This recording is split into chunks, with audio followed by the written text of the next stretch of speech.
Hai Peace of Christ Lovers, welcome back to our channel. Kembali bersama saya Pastor Sarah, hanya di The Real Pastor Sarah and the Prophecies, Pastor Sarah Reaction Channel, Sarah FM. Kata hari ini, Christ is my Lord God.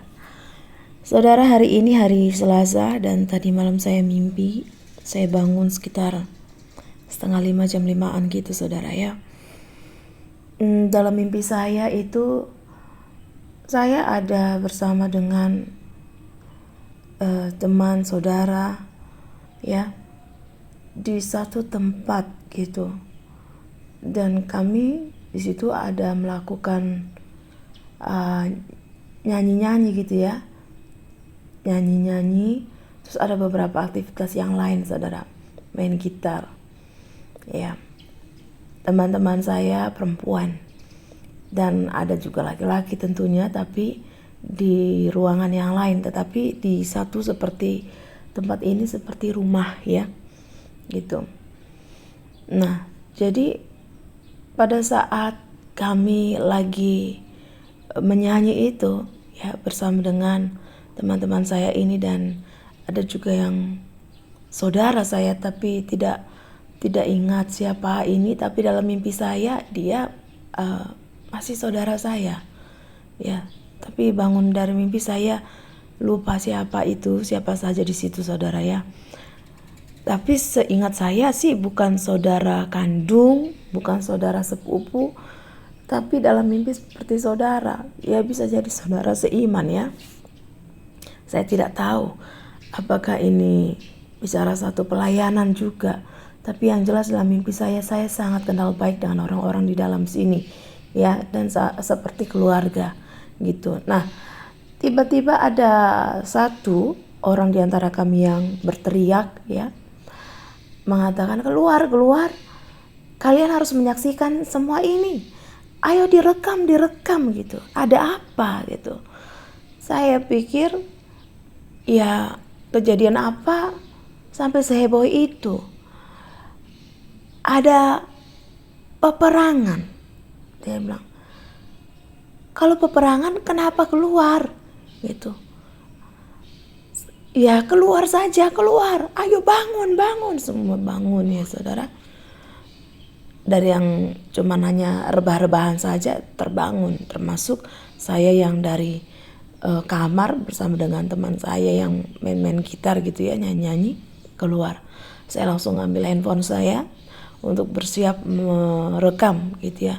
Saya melihat saudara di situ di luar itu penuh banget pemandangan itu, dari langit itu semua penuh saudara, itu pesawat tempur ya, pesawat tempur dari pokoknya sejauh mata saya memandang, dari ujung langit yang satu ujung langit yang lain, itu pesawat itu bertempur saudara, dan saya bersiap untuk merekamnya. Tetapi yang paling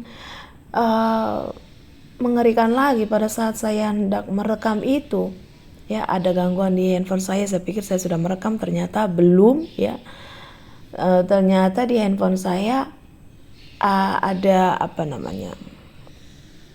aplikasi games atau apa gitu yang terpencet gitu. Terus kemudian saya waktu back ternyata baru sadar, oh kamera, langsung saya videoin. Nah pas waktu saya memvideokan itu, saya melihat ada satu makhluk yang mendekati saya. Lalu seorang kakak ini ya, yang teman saya ini berteriak, menjauh dari sana, kita nggak ada senjata. Dia bilang gitu ya saudara. Saya mengelak, kemudian dia ya dibilang hampir berhasil menangkap saya. Tapi pada saat dia mau menangkap saya langsung naik ke bagian belakang punggungnya dia, dan dia kesusahan untuk menangkap saya, dan akhirnya dia terkena senjatanya sendiri ya. Kemudian akhirnya ada lagi makhluk yang lain dan ingin menyerang gitu, dan kami mengelak lagi. Jadi mengelak lagi gitu saudara. Selesai itu kami mencari tempat persembunyian. Seperti apa ya? Bukan seperti. Jadi ada bangunan di situ dan ada tangki air. Kalau saudara tahu tangki air untuk ngecat itu saudara ya, yang besar tong ya, istilahnya tong. Kalau kami orang Medan bilangnya itu tong saudara. Nah itu berisi air, jadi kami bersembunyi di sampingnya ya. Kalau berisi air berarti berat ya saudara. Kami bersembunyi di sampingnya, kemudian mencari tempat yang aman. Nah kami kemudian masuk ke satu rumah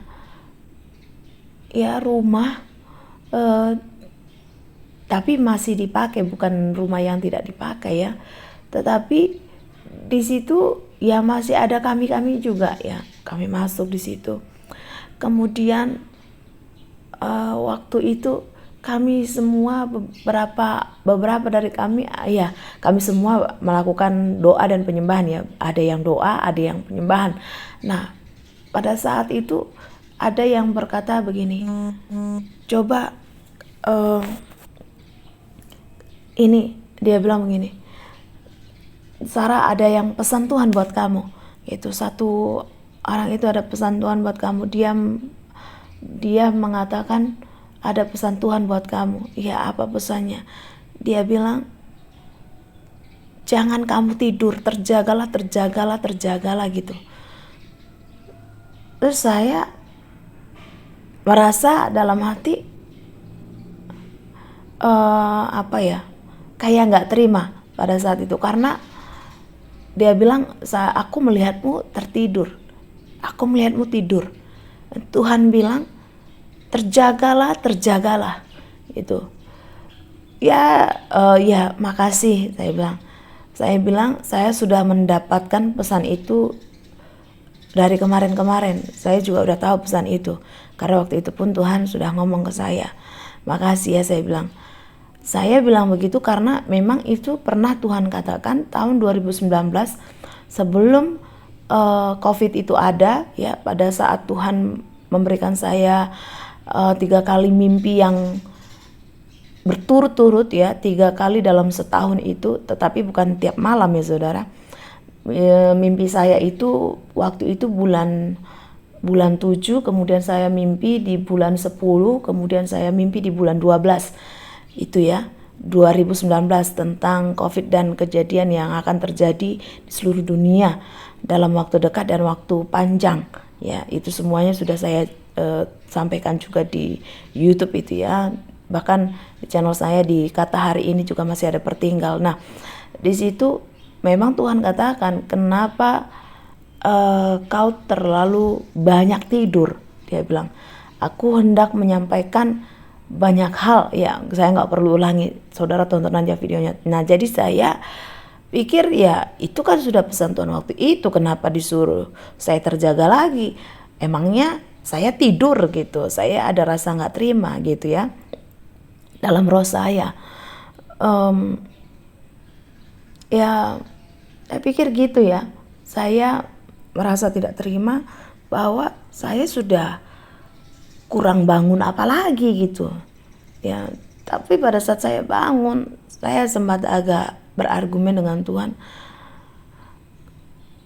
aku kurang bangun apalagi Tuhan, bukankah selama ini aku terjaga? Tapi ya memang Tuhan menegur saya juga bahwa memang harus ada yang penyembahan yang rutin seperti yang biasa saya lakukan dulu ya, yang artinya saya punya jam-jam khusus dan beberapa jam gitu, pagi, siang, sore, apalagi malam ya. Ditambah ya kira-kira ini saya tidak serutin waktu itu gitu ya. Saya kena teguran Tuhan juga sih untuk Tuhan ingatkan lagi bahwa kita jangan tertidur ya, karena ini detik-detik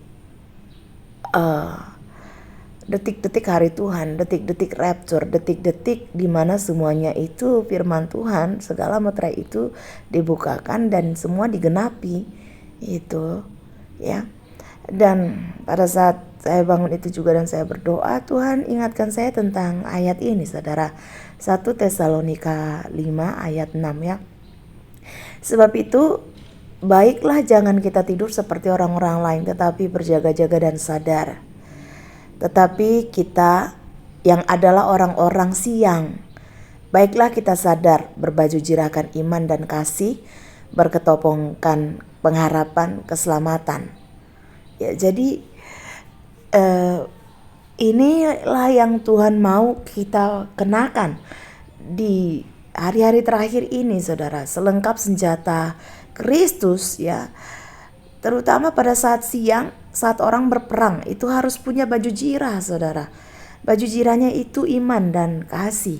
Dimana saudara tahu, hari-hari terakhir ini kasih sudah mulai dingin, dalam arti orang itu berhati buas, ya. Itulah yang ada dimiliki oleh orang-orang yang intoleran, ya, anti toleran. Intoleran, orang-orang yang tidak menerima suku, ras, agama, golongan, bahasa, suku lainnya di sekelilingnya. Itu orang-orang yang termasuk tidak punya kasih sama sekali. Nah, Tuhan mau kita memiliki itu, ya, dan juga berketopongkan pengharapan dan keselamatan. Terkhususnya saudara lihat keadaan dunia itu bukan semakin baik, tetapi adakah kita tetap punya ketopong pengharapan dan keselamatan? Pengharapan yang benar itu adalah pengharapan hanya kepada Tuhan Yesus.